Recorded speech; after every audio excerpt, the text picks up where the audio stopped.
Welcome to Aloud and to the continuation of the Library Foundation's collaboration with the Broad Museum and the series The Unprivate Collection, The Artist as Activists. Tonight we are so honored to present a conversation with world-renowned artist Shirin Neshat and with Christy MacLear, Executive Director of the Robert Rauschenberg Foundation. Shirin Neshat speaks of the great Egyptian singer Kulthum, the subject of her work in progress, and she speaks of her as an artist who lived her life, quote, in juxtaposition to political reality. That's a phrase that also describes Neshat's provocative and poetic work, and one might add the work of the late Robert Rauschenberg, who we'll be hearing about more tonight too. In her photographs, installations, videos, and films, Neshat addresses issues of social repression among women in her native Iran and beyond. Through haunting allegory and imagery, she portrays women as complex individuals with desires and ambitions who move between intense private feelings and public life. Reaching beyond her own identity, she also addresses broader concerns about cultural beliefs and the power of the erotic. Neshat was born in Iran, leaving at the age of 17 to study art in the United States. She graduated from Berkeley in 1982, and when she returned to her country as an adult, she encountered a reality far from the one of her memory, and this discord inspired meditations on memory, loss, and contemporary life in Iran, which are central to her work. She's received many awards for her work, among them the first International Prize at the Venice Biennale in 1999, the Edinburgh International Film Festival, the International Center of Photography, and the Hiroshima Freedom Prize. Some of you were here a few weeks ago, I believe, to hear the great South African freedom fighter Albie Sachs, who also worked with Nelson Mandela. It was right here in this room, and Shirin Neshat, like Albie Sachs, embodies the kind of truth-telling that we treasure here at the Los Angeles Public Library, an institution that is itself devoted to the free access to ideas and information, which is a very radical idea in the world today, always has been, always will be. And to add to the similarities, both Albie Sachs and Shirin Neshat are optimists. Through their actions and their work in the world, they give others the courage to face fraught situations of both political and cultural repression with imagination and creativity. I also have the great pleasure tonight of introducing Christy MacLear, the founding executive director of the Robert Rauschenberg Foundation, a foundation which fosters the legacy of Robert Rauschenberg's life, work, and his philosophy that art can change the world.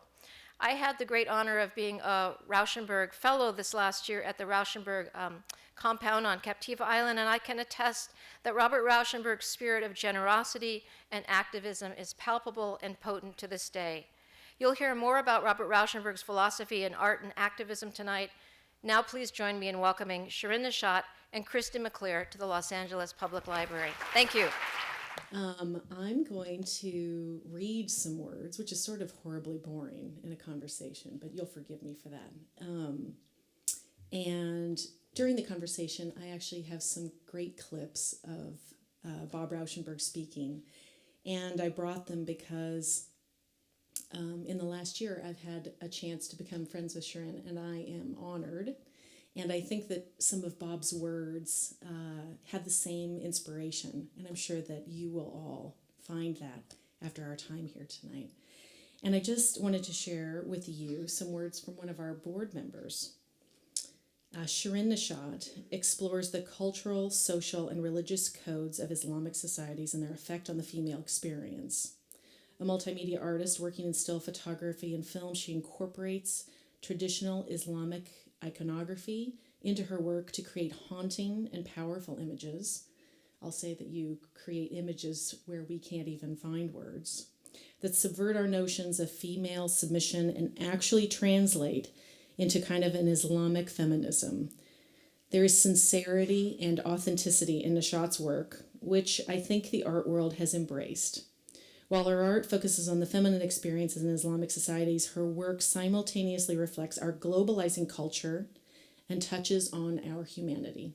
And that's from Aggie Gund, who's head of our philanthropy committee, and she sends her best to you. So I thought what would be so nice is for us to see your work and become familiar with it if you're not already. Thank you. First of all, I want to say thank you to the Broad Foundation, Ed Patutu, and also Ken Brecker at the Los Angeles Public Library to host this event. Thank you, Christy, for joining me from New York. I would like to have this evening for conversation, and there's a lot to discuss, but I thought I could share with you a little bit of a background in how my work has developed to be considered political art or politically charged or politically conscious art. But I also want to point out while we're here that my work I consider also emotionally charged, and I think I would like to just, before we get into the conversation, run by you the way in which my personal life history, my personal circumstances, both emotionally and politically, have been integral in my point of view, in the way in which I frame the questions and narratives and concepts, and visually the way I create. And so as I go through this in bold points, my personal history, I want you to recall the emotional and political context that I've undergone.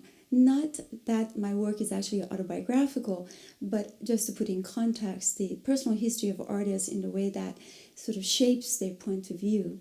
I came to this country in 1975 by the choice of my family. We lived during the Shah monarchy, a rather liberal time. My family were more or less middle class. We had a very comfortable family situation. I came to Los Angeles actually with my two sisters, and the intention was that I would go back rather quickly, but to our surprise, in 1979 we had the Islamic Revolution, and maybe it was not a great surprise, but nevertheless the Islamic Revolution transformed the Iranian society. And what happened immediately after, of course, was the breakdown of the relationship between US and Iran. And immediately after, the hostages were taken for 444 days, and that basically the doors closed down between Iran and US, while I was only 17, actually, at the time, studying here in Los Angeles as high school. Just in 1980, the war broke down between Iran and Iraq, which lasted over 8 years. And this pretty much defined my separation. At this time, my two sisters who were with me already returned to Iran. So not to be melodramatic, but again, I as a young woman, I found myself completely isolated from Iran as the doors literally politically closed. In fact, at some point the airports were closed, you couldn't even make phone contacts. So I basically didn't see my family until 1990. At this time, I was studying art at UC Berkeley, and when I look back, I was really a bad student. I actually became completely distracted because the timing of my studies paralleled with the revolution. And I was literally handicapped and paralyzed, and I never even realized it at the time. I developed anxiety attacks. I had to see doctors, and then finally everyone said, you know what, there's nothing wrong with you. You are in state of anxiety. And needless to say, I had to survive financially, emotionally, and also be a parent to myself. Only just building up to what's coming up. By 1990, I basically graduated, moved to New York. I decided that I would not want to be an artist. I had no interest in it. I was not interested in the education. I moved to New York to start life over again. I had a child, but I was able to return to Iran in 1990 after literally 12 years of not seeing the family. The strangest thing was that I arrived as an Iranian artist in diaspora with, not artist anymore, but Iranian with a Korean Iranian baby.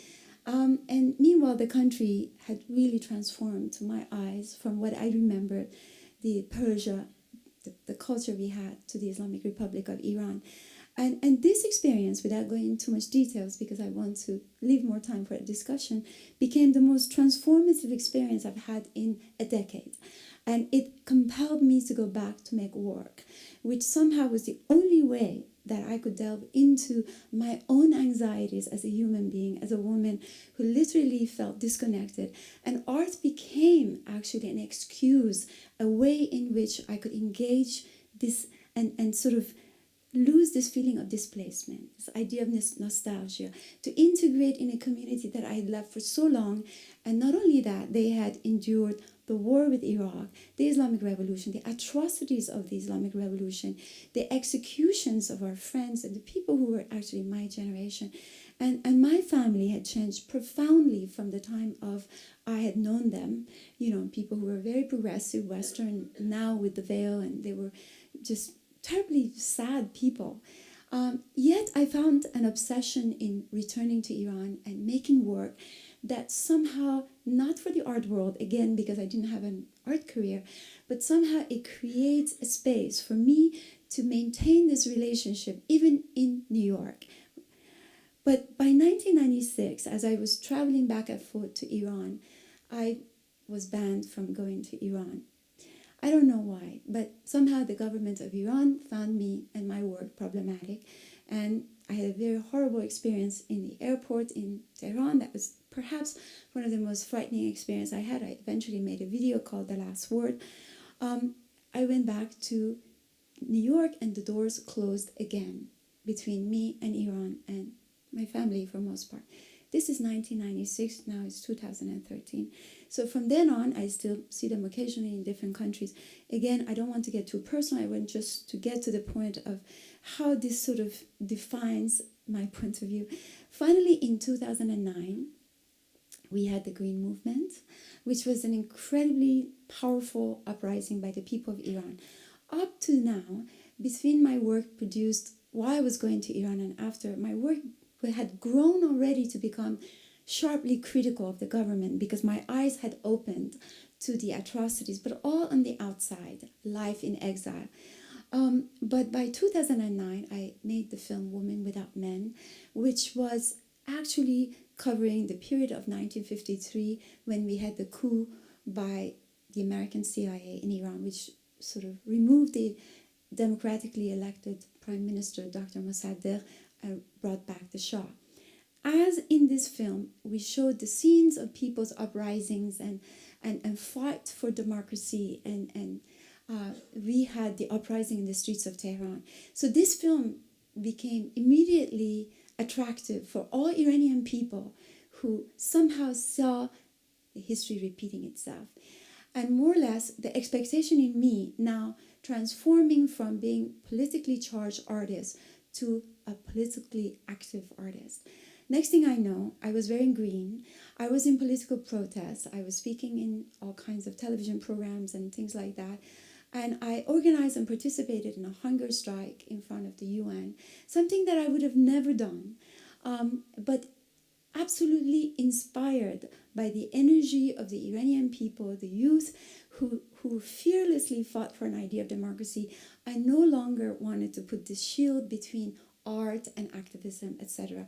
I decided that all of this was bullshit, that all this time I thought being political is tabooed, being politically active is tabooed, but I could care less. So I started to work hard in collecting petitions from celebrities, all kinds of people to help prisoners, all kinds of things. So this transformation for me became really significant in a way that I saw a new page take place, and I actually made an entire body of work called the Book of Kings, which really sort of directly captured the essence of Arab Spring and the Green Movement, and actually I ended up going to Egypt.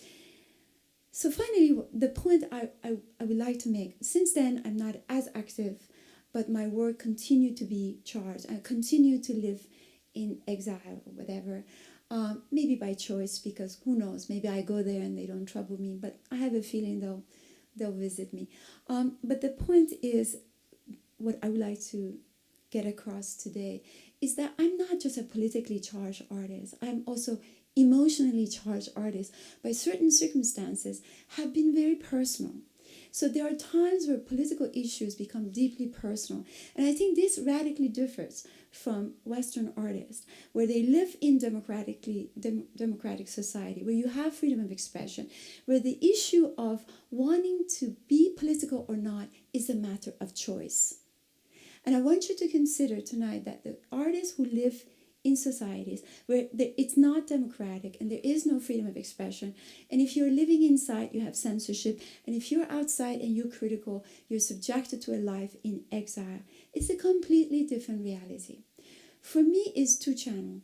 I suffer extreme anxiety and extreme sense of longing and sense of displacement and abandonment since being young, which is a core of who I am in my character. And I was just telling that to my cousin tonight, who's with me. And also I'm rationally, politically outraged with a government who is unjust, has been unjust. I hope it will change its course. He's been atrocious and oppression and everything that doesn't just concern me, but concern all the people I care about, my country. So what we're talking about is the impossibility of some artists to have that, to be immoral almost, to be distancing themselves from issues that are so profoundly important. And I suppose myself and many Iranians I know were not able to find that kind of moral distance from the issues, which I think it's possible in the West. Having said that, being who I am as an Iranian artist and most Iranian artists, it's a mixed blessing because it's true that our hands are tied, we have censorship, we are subjected to a very difficult life outside, and at the same time, we're oddly really empowered because our art transcends above and beyond any form of commodity, any form of a practice that just ends up for a museum of galleries. Our work is a deep, profound form of communication with our people. In fact, culture is central to our political discourse. In fact, artists are a threat, such as myself. You wouldn't think so, but I would be. So it was enough to keep me outside. So in many ways, the artists from places like Iran, Egypt, other politically troubled countries are the voice of the people. And I want you to consider that as we go on. But I also want you to consider is that we don't choose to be political. Life brings that on. You cannot not respond to the world that you inhabit, to not have the sense of consciousness, to be quiet. And it was, for myself, I would have to say, I am not interested to be out in the streets screaming, crying, I don't even like the word activist, but I find it literally impossible to be quiet when I see my friends in prison, etc. Now, the last thing I wanted to say is that one of the reasons I moved to cinema, which, as some of you know, I started with photography, moved to video, and in 2009, I had my first film, Woman Without Men. And I realized that unconsciously, my move towards cinema was also artistically that it is closer to the people, that it is this activist in me who wants to be more grassroots, who wants to be closer to the people who are normally not that accessible to galleries and museums. That storytelling, the way in which we can bring art closer to the people. So this is no longer to do with Iran, but this is to do with my point of view, my position as an artist, that culture has to be absolutely morally conscious and closer to the people.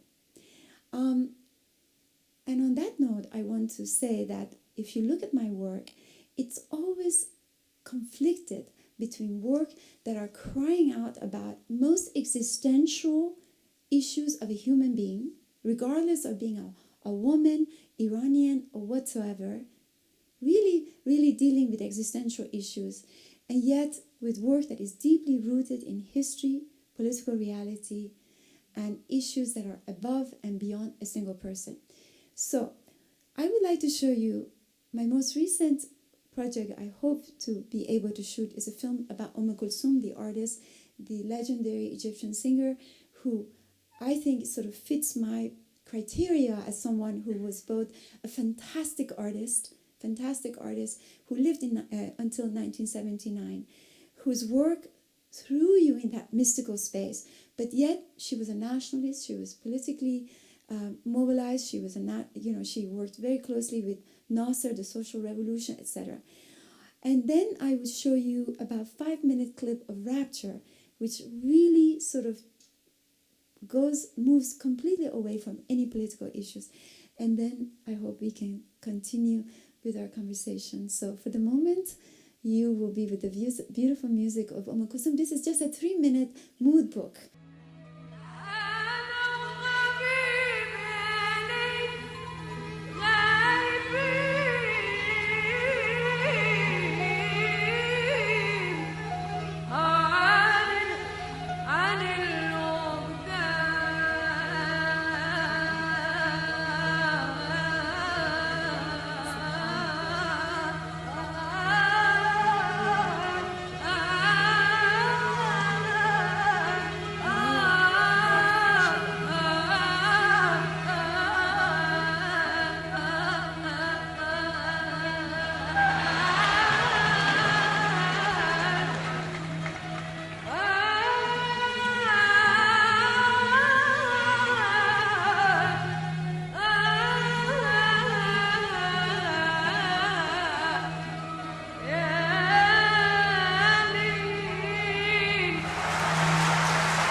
Thank you.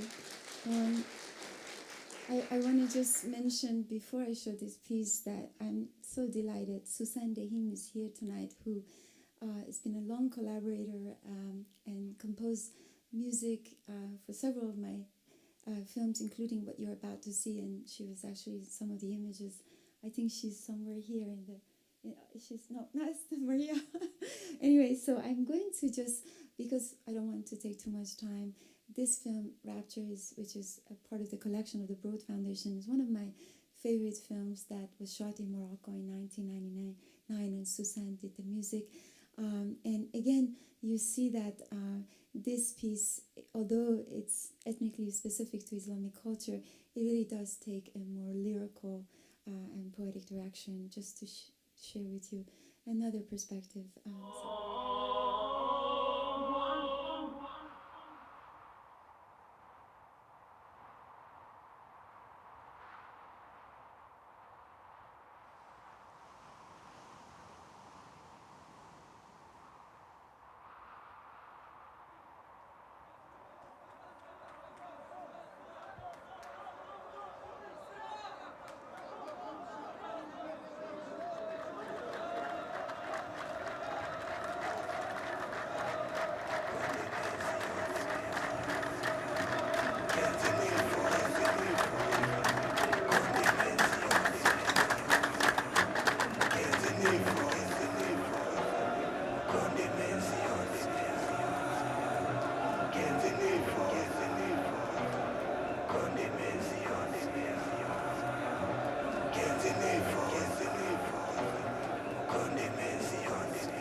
some questions.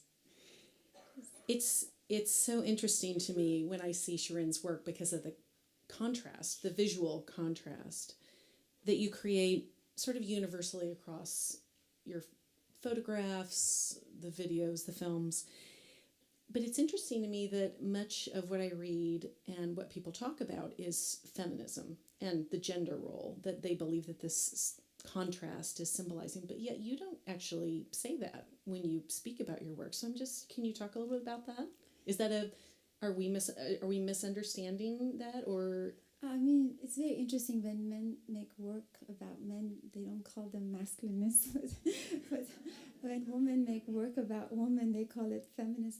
I mean, I obviously am a woman, and I see everything from the point of view of a woman, and I think what I like about being a woman is, and I think what the work manifests is this sense of duality, the fragility and the emotionality, and yet the strength, and I think that that's so much about who I am, I think, as a person, and what I think women are in general, in the way that I think women are incredibly powerful, but also very fragile. And I think my work, in the way it goes between the very rational and political, in the way that it goes to very emotional stuff, it's definitely from the point of view of a woman that sees everything in that kind of binary tendency. And so if you can call that feminine, but I think feminist, I'm not sure. Right. It's very interesting because when we sought out Shirin for a program that we had, and we used the word activist. And in knowing Shirin and learning from her over the last year, she helped me understand something about that word. And that's actually what I would consider what I used to call environmentalism, or the greening of something, which was sort of a first generation. And it really, and it helped me understand Bob Rauschenberg better, which was really about, this was about awareness, or inspiration to use art to communicate better. So it's just interesting because you don't actually like the term activist. I don't, because I'm not really. I was for a short time. I really was doing what an activist would do in a very organized way, to literally do something, not just, talk about it. But other than that period, again in 2009 up until 2010, where most Iranian people who never been participating in any kind of protest found themselves, even in Iran, where people normally would never do such a thing. It was an unusual, unprecedented event in the history of modern Iran, where this many people inside and outside came out. So it was just not possible for you to not do that. And we were so excited by this euphoric feeling that we all had, this possibility of democracy, that wasn't going to change just their lives, but my lives. And unfortunately, this was followed by an incredible feeling of despair because, as you know, the government sort of overtook the situation and they basically seized the movement. And a lot of people like myself and my colleagues really felt, a lot of despair because we felt defeated and that hope was really not real, maybe. I'm still hoping that's not the end. But so that's the extent that I went. And now I'm back to the project that you asked me, just to point out that Christy and the foundation asked me to, as an artist that they commissioned, to do a work of art or a series of work that they would commission, and that you would devote the profit of the work to a not-for-profit organization that the artist would choose. And since I've been in Egypt, I suggested that I would make a group of work in Egypt. Oh, you have to tell them the story. This is a beautiful story. Well, it's very interesting because, I have some images to show you of my photographic work, which, when I look back, The Woman of Allah and the Book of Kings, which I will show you very briefly, they seem to be a series of portraits that tried to capture a part of Iranian history. The Woman of Allah was the 1979 Islamic Revolution, the Book of Kings about the 2009. And all of the people I photographed were basically performing. Some of them were actually activists, but they were playing a role.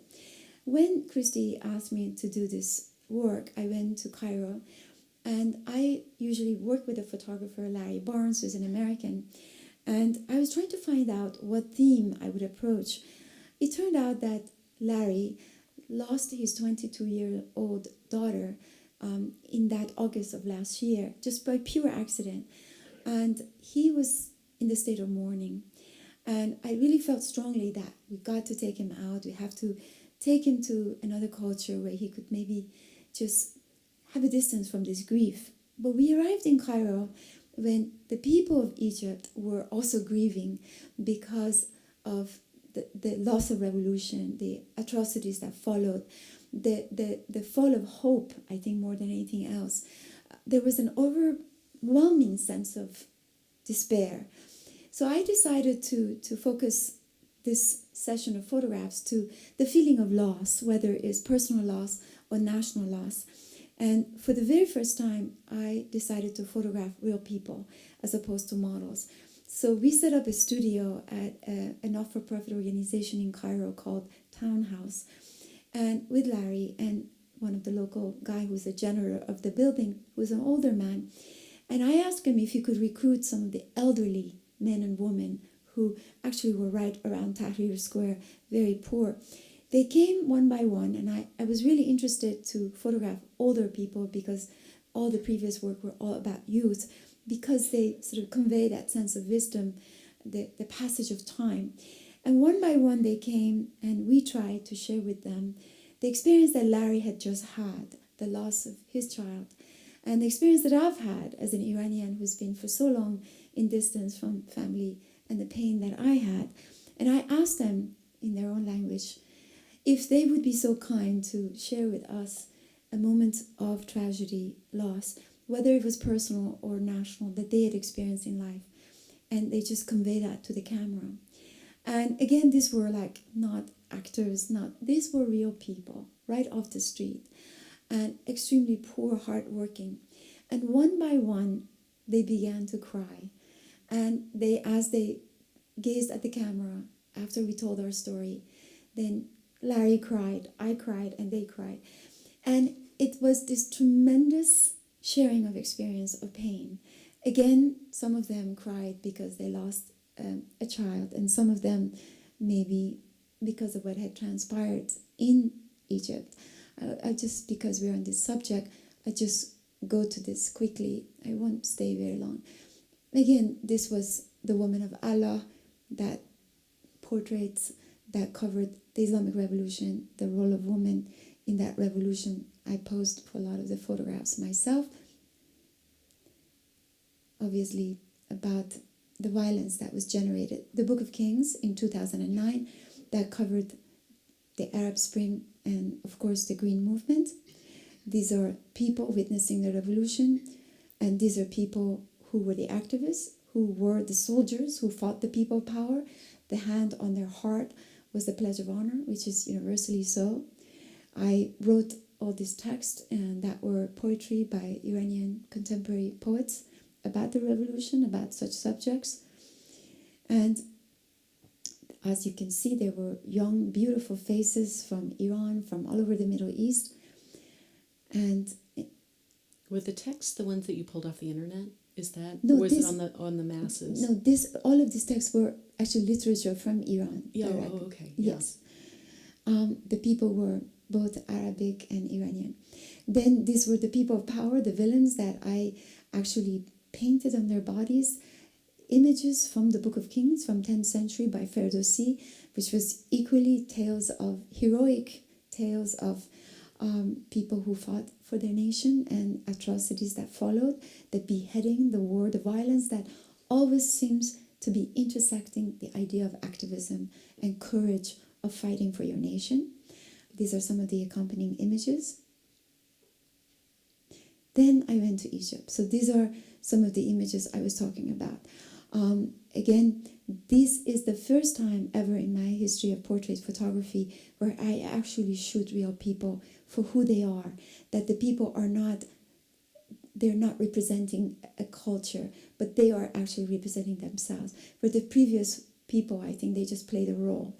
And as you can see, these are average Muslim images of men and women, and yet, sometimes they have negative images in the world for what they look like, how they look, and yet there's humanity in them for the way they too experience pain and loss. And I did intensive amount of writing with my friends, so it's actually got a lot of calligraphy, you just can't see it. I didn't want to do anything that overpowers the gaze, the images of the people's faces. But you can see they project tremendous amount of pain, and this only could have happened if we also opened up with our experiences that we had, again, regardless of where we came from. And I think this was one of the most tremendous experiences I've ever had in my artistic experience that went above and beyond making art, but really where life and art sort of blurred boundaries. And yeah. But it's collaborative in sort of a different way, I think so. I mean, it's not as if you're collaborating with somebody, it's somebody very unknown. And the idea of opening up like that, it reminded me that this was where the concept of activism was for Bob, which was that art could help sort of transcend borders, that art could help create a commonality. You start to understand, no matter what culture you're in, no matter what political situation you're in, there's grief. But to be able to convey it and share it that way through these photographs is so powerful. And I have to say that I think in many ways my work is deeply misunderstood. I see sometimes people introducing me saying I am someone who's speaking out for example, oppression of women in Islam, or that I am like somehow the ambassador. And I think it's really wrong, because I'm not that. Actually, I think the work is truly very universal. Is that sometimes to be so universal, you have to be so ethnically specific. And that this is all about the humanity of us being on this planet and dealing with different types of people of power and tyranny. And whether is when women versus men at times, but the governments, etc. So I think that because of the visual representation of the work, and because of the media and the people who cannot transcend past the vocabulary, the visual vocabulary, they reduce it as to political work or Muslim work or feminist work, where in reality, I don't think it's about that. I'm going to show a clip now of Bob Rauschenberg, and it relates to a work, soliloquy, of yours. And it relates to something you said a little earlier about, is it about an artist who's being active within a democratic society, or somebody from a culture which is in conflict, and how that relates? For those of you, watch this, I'm going to do my big AV move here. That was pretty big, wasn't it? The big switch. Bob Rauschenberg in the early 80s decided that there was enough strife going on around the world that he wanted to embark on a worldwide tour. And he didn't go to Paris and London and he went to Cuba, he went to Russia, he went to Mexico, Venezuela. He went to cultures that were very challenged.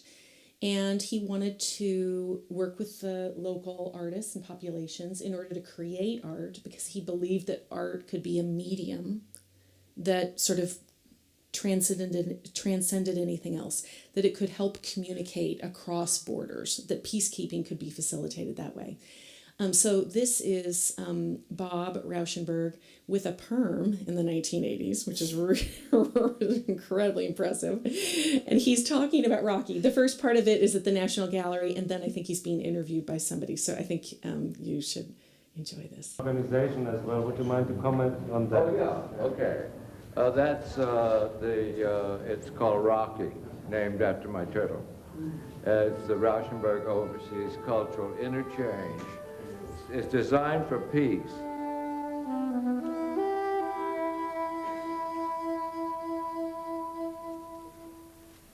I don't want to sound too serious, but it's the same me.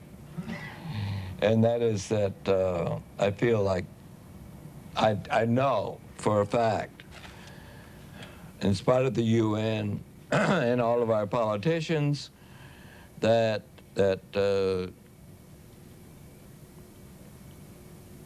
if peace was thought of aggressively, like you think of war, peace is somehow non-activity, where war is so wonderful, right? Because it's highly intentional. And expensive. Right? Peace can be free. Mm-hmm. And this is just not a good bargain. Nobody wants that. I'm sort of working against most of the politicians in the sense that they want. They can only control if there's a question of power. And I think there would be no need for power if there was communication. And so I've gone from country to country working on that. We do, first of all, we go to, started in Mexico at the time that American government was the absolute bottom edge of dealing with Mexico. So that's a little introduction to Rocky. And actually, once the Broad opens up, they have a wonderful piece from Rocky that will go in there. But that does give us a sense of, here's an American who grows up in a democratic society and goes out to seek how he can create art in order to do that, versus I think most of your pieces really spring from your experience, having to leave your country, coming back, having a veiled experience when you come back, and even maybe even getting interrogated, how that feels, and that getting translated through your art. It's very interesting. But tell us about soliloquy, because that is representative of these two worlds. Well, actually, I have pictures of it. Soliloquy was, I think, the only work that I did was most autobiographical. But again, from that very poetic point of view, this is, by the way, Possessed, another piece that is in the collection of the Broad Foundation, which I'm very proud of. So, again... Oh, I have to switch. Watch this. As I mentioned, that my work seemed to always function in that kind of paradoxical level. Everything is about opposites, about personal and social, political, or mystical and political, and private and public, etc. But this piece was about this point where a woman like myself stands at the threshold of two worlds, East and West, two that are not just different from each other, but in total conflict. And so I had this video that was double projections in two opposite walls, where same woman was constantly navigating. Again, Susanne Dehim did the music, where you literally were making transition between one side and the other. But what I try to do is use architecture as the representative of each culture, really focusing on that. Mm-hmm. As you see in this image, which I shot in Turkey as opposed to Iran, but it was the closest I could get to Iran. It was on the border of Iran and Iraq.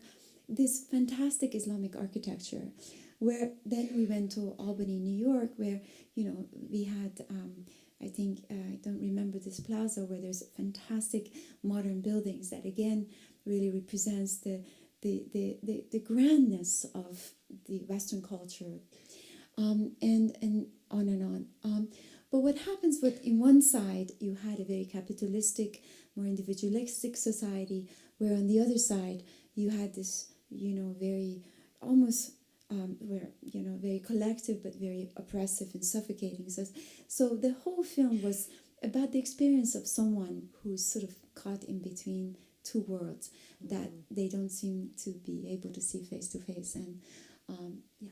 That's very interesting.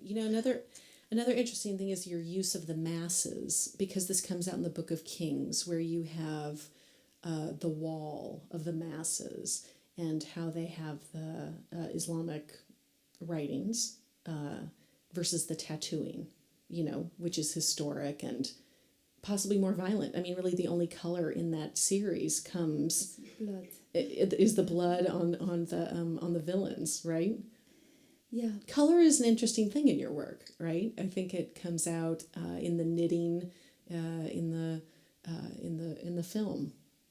Yeah, I'm really a black and white person again. Talking about the kind of paradoxes that I'm interested in. Red has been very significant. I use red here and there very carefully. In Women Without Men, we shot in color because so much of it was in nature, and that. But generally, for me, color is very distracting, and I like the severity of black and white. But sparing use of it, right? Exactly. Right, yeah. I wanted to show you one more thing. Let's see if I can figure this out here. This is really about democracy, I think, is sort of my next question. And here we go. We have, this is Bob speaking at the Bork hearings. So this was in the 1980s again. And this is the introduction, so we're only going to take a portion of it, but it's really about Bob defining democracy in his eyes. And I'd be interested to hear what you think about that. Democracy is not the product of law. Democracy is the need of the people to be free in dreams and reality. Controversy is part of creation, and changes are essential to current survival, nationally and therefore internationally. The doors of control should be broad-minded and wise with experience, compassion, and understanding. This, without doubt, must be the history of the future. In all totalitarian governments, the greatest threats to evil powers have been the philosophers, the artists, the writers, the scientists who represent the uncontrollable conscience, the observers and chroniclers to injustice. Hitler attacked the Bauhaus before starting on the Jews. I worked over the last 6 years in China. The Chinese are changing fearfully and are trying to reconstruct the culture of the thousands of years of philosophy, religion, and art that provided individuals self-respect, dignity, and a purpose to life to millions of people. I've traveled and worked in Chile and Tibet and have witnessed the repression of the artists and the intellectuals, and have seen what it has done to the specific and general morale of the entire countries. I've seen the cultural civil war destruction in Sri Lanka and the post-war waste in Thailand. I have just returned from Cuba, which is starving for a free world culture. Art is one of, if not the most economical exchanges that dissonant ideologies can negotiate with and understand. Everyone is a winner without transgression or translator. Socrates and Plato, as seen on TV yesterday, are an in accord disagreement for their time, but are no more than history. Art cultural evaluations are in the present, avant-garde has to be publicly rejected as an intrinsic insurance of their newness and value, but legally protected. Back to Bork. The Supreme Court is a final discriminating force to guide us into the future of global concerns. This responsibility requires a talent as creative and tolerant as the world is unpredictable. Flexibility, resilience, and sensitivity are tantamount. A fixed point of view will only lead to disaster. I'm writing to express the unanimous fears that the art world has toward the nomination of Bork. Young, old, rich, and hopeful are united by repulsion that a nouveau changeling, by his tongue and his unproven change of ideology, might entrap decades of innocences. The artistic freedoms. Law is not a fixed point of view, even supremely, but a just love of people. There must be persons with less controversial and destructive qualifications to assume this highest office. Art is the nourishment of society and the energy leading to the continuation and the universality of life. In my defensive research of Bork, I've discovered a compulsive insistence on the letter of the law and abuse to the exceptional and the minorities. If this country is to remain the enviable land of growth and promise, that's what has to be gardened. Jurisdictional responsibilities begins before law. It's interesting where he talks about art being a powerful currency and welcoming the rejection of ideas or going at things that might be quite difficult. Well, actually, I don't know if the audience agree with me, but seeing this clip makes me think about how such thing never happens in the art world anymore. We don't see many Western artists standing up, going to the Congress or wherever he was. It just doesn't happen anymore. You know, it's been the idea of activism as we know it. It doesn't really exist so much anymore in America. I mean, I'm as American now as you are because I've been here longer than I've been in my own country. But when you look at, you know, China, Ai Weiwei, and you look at, you know, all over the world, it seems like, you know, there is a certain amount of comfort that has taken place in culture that in many ways, I think the artists are participating in that because you get immediately marginalized if you're very vocal, if you're really outspoken about a political issue. And I want to be really blunt about this because from the curators to gallery owners to collectors, they become very suspicious because often they think artists are being political to be manipulative or to draw attention to themselves. And I think it's very difficult for an artist to sort of, they're very conflicted because you obviously want to make work that is taken seriously as a work of art and you don't want to be reduced as the activist. Right. But yet you have this moral responsibility to respond something, whether it's environment, whether it's political injustice. You cannot be neutral. But I think, and I don't have the answer. I'm not sure if there's a great degree of comfort or the fact that the commodification of art, the power and control of economy over the market, over the artwork, has made us numb. I mean, particularly, Christy, I want to be blunt here because we should be honest. And I think today more than ever, I mean, I've lived in New York since the 80s, and I knew Rauschenberg actually at the last phases of his life. But, you know, New York has become this one big corporate art world. And the values of, you know, you have Francis Bacon selling for $145 million. You have Jeff Koons going for 45, whatever. But there's such a large gap between what is going on in the world and the culture. In the movie, and again, I want to tell you why I went to cinema. Of course, you have entertainment, where, the art world, the commodity I equal to entertainment, there is a great amount of work being done that is purely on that level of entertainment, but there's a lot of,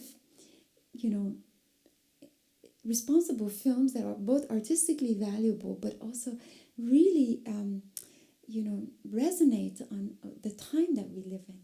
I mean, this year you have 12 Years a Slave, you have Act of Killing. The most important films that are being talked about are the ones that really touch people, and emotionally and politically. So why is this not happening in the art world? I have no idea. The artists are becoming richer and richer and very comfortable with. And then there are those who struggle and are not regarded either financially or critically. So I just want to point this out because I come from a place where Jafar Panahi, one of our best film directors, was in prison and he went on a hunger strike. He still can't leave the country, and there are many Iranians who know here he's not allowed to write a script or interview or anything. I mean, he has paid a great price for, let's say, supporting the prisoners or showing up in protest. I mean, there's two extremes. I'm not saying all artists should be activists, by the way. I really don't mean that. And I don't think all art should have, any kind of direct relationship to political reality. But I'm just curious whether can we be so immune, Yeah. I think we're running way over, and I want to Well, make sure that we have some time for the audience. Reflect on the questions. Questions. Does anybody have a question for Shirin? We have one over here.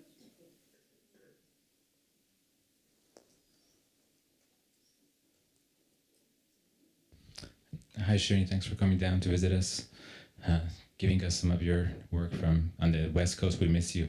I have a question. When you bring the visual vocabulary that you bring from the East, like a lot of other artists from that side of the world, it has a kind of sometimes somewhat of a feeling that it's so new and so exotic that the meaning sometimes gets kind of lost in there. So how do you pass that challenge, and what's been the response to the forms and the visuals that you bring with that visual vocabulary and trying to pass that boundary and translate the meanings and the sensibility that you want to the audience in the West? Well, I think you're being a little vague in terms of, is it in relation to the people from Iran or Islamic world or the West? I mean, this question has come up a lot where I think, for example, some Iranians have problem with my work as they feel that it exoticizes the Iranian culture, the Islamic culture.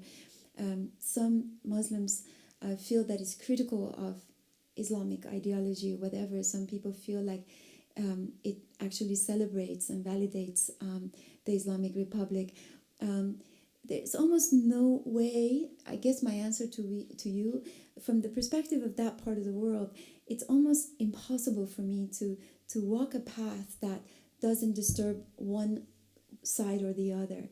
Regardless of what I do, it really, I think just the nature of the work and the way that I bring this realistic imagery of the veil or certain iconography that goes back both to Islamic and Persian heritage, they raise a lot of eyebrows. And there's, obviously, I do take a lot of responsibility in my work. I do a lot of research.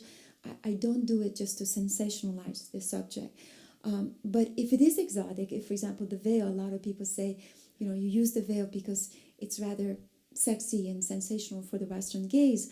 But is it really my problem or the Occident's problem of, it's what people wear, but because I employ that in my work, somehow it seems like I'm orientalizing Muslim. But in fact, it's really, I think that the finger should be pointed the other way.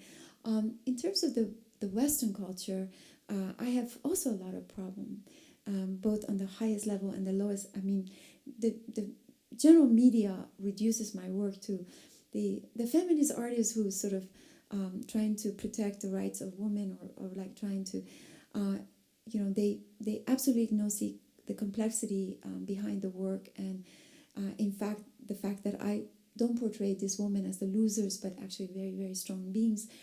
And in the art criticism, for example, the regular art critics also have problems with it. So what I'm trying to say is that there's no way to win. I made the film Woman Without Men. Either people absolutely hate it or really like it, for whatever it is. Because I just sort of followed my own model, aesthetically, visually, and conceptually. And it's like, it's not perfect. It's not going to satisfy everybody's interest, or you have a different point of view about that political subject, your relationship to that culture. You would have a very different relationship to Iran and your point of view, and therefore you're going to bring that to that work, and I can't control it. The only thing I can do is to be very honest and make sure I do my homework and I know what I'm talking about. The rest of it is like the interpretation of the audience is really not up to me. And yes, I should be accused of this and that, but that's the work I've done, and I take responsibility for it. The interesting thing is, I think you can't achieve contrast if you were trying to mediate your position. That wouldn't be effective. And the other thing that's interesting to me is that your work captures history. You went back, and the veil was sort of reinstituted, but it was a very different culture when you left to come to America.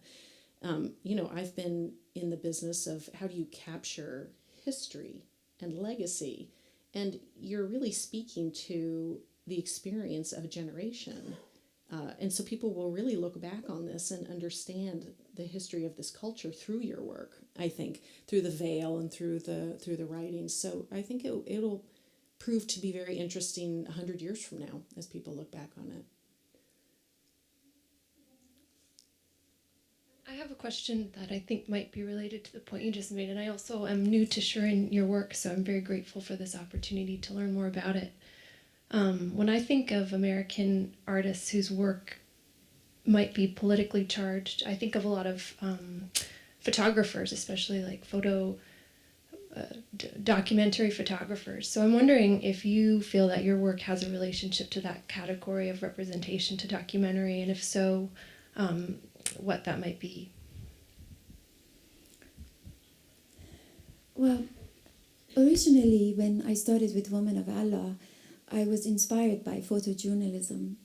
And, I was not a photographer, but I really thought the realism that existed in photography and photojournalism, and yet taking that realism and subverting that was really important. I guess I go back to this thing about communication. I think, with painting and sculptures, it's very difficult, for me at least, to convey any form of political message, But I think with photography and film, there is a level of realism that you could use that could make the work more accessible to more general public. I have to say that I found that my photography is very conceptual. And as much as I try to describe the intentions, whatever, it becomes quite abstract. You would really need to know, some of my inspirations or the history of photography to understand why I do what I do. Artists taking photographs of themselves. But I find with film that there's no need of that kind of background for the audience, which I enjoy so much. And so for my filmmaking, for example, with the Kulthum, I'm using a lot of archival footage because, first of all, we simply can't afford to recreate history. But I really enjoy artistically to sort of integrate the archival footage with my footage that I would shoot. And the same with Women Without Men. We really try to shoot some of the events, real events that took place in demonstrations in Iran in 1953. We created it in Casablanca. So we did massive amount of research and photographic and text to be able to replicate that. So I guess I am in a way interested in realism that documentary brings, but there's always this kind of subversive, conceptual approach that it's not documentary.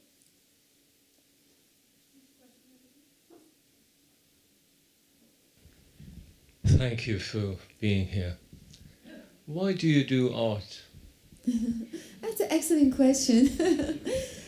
actually, I'm really glad because I was going to, today, I was talking to my cousin, I was trying to explain and this and that, and she said, I forgot to ask you, why did you stop making art for the 10 years?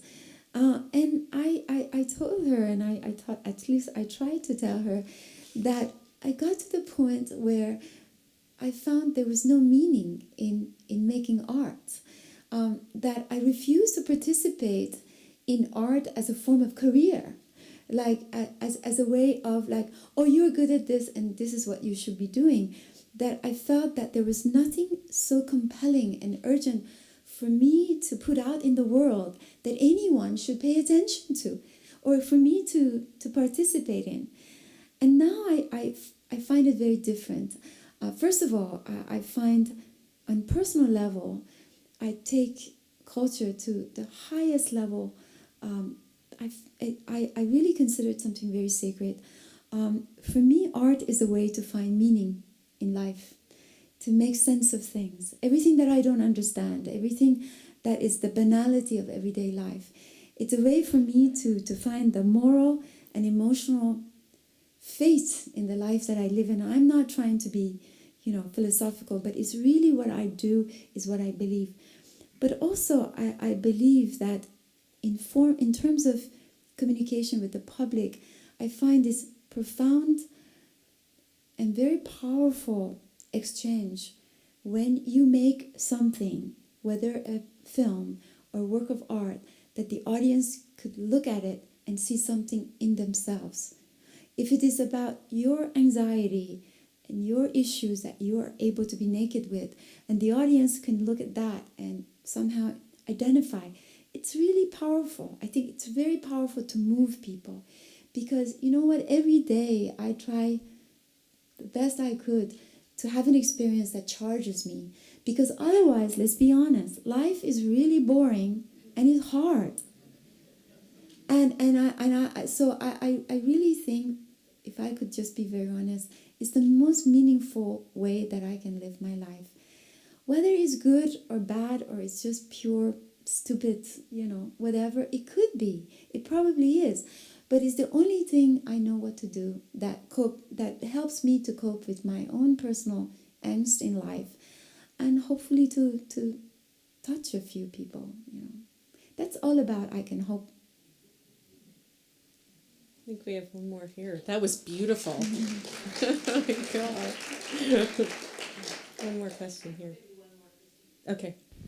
I really like what you say about the cultural gulf that art has with us as Americans, and the way you said it. And a couple of points strike me. The curatorial ambition of Varnado in the 80s, exploring high-low in art, and also the sort of shock and awe of our Los Angeles helter-skelter, trying to get the culture to engage in this question, I believe. I'm wondering, from an artistic point of view, if its amount of truth-telling that's absent. I believe it is a factor of communication, and I was hoping maybe you'd riff a little bit on that.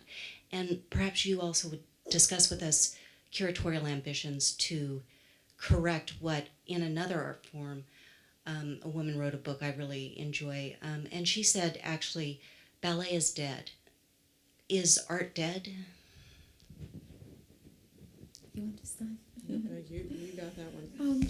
I just want to say, being an artist is truly a narcissistic exercise. We make work and we want to be admired. We want to be praised. We want people to say great things. We want people to buy it. We want to... It's fundamentally a practice that it's flawed, and it's problematic, because it goes down to the root and the foundation of the ego of the artist.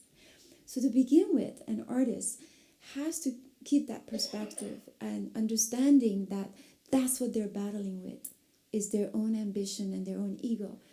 It's like a dancer that keeps looking at herself in front of the mirror and keeps looking at others, wants to look better than everyone else. You can't deny it.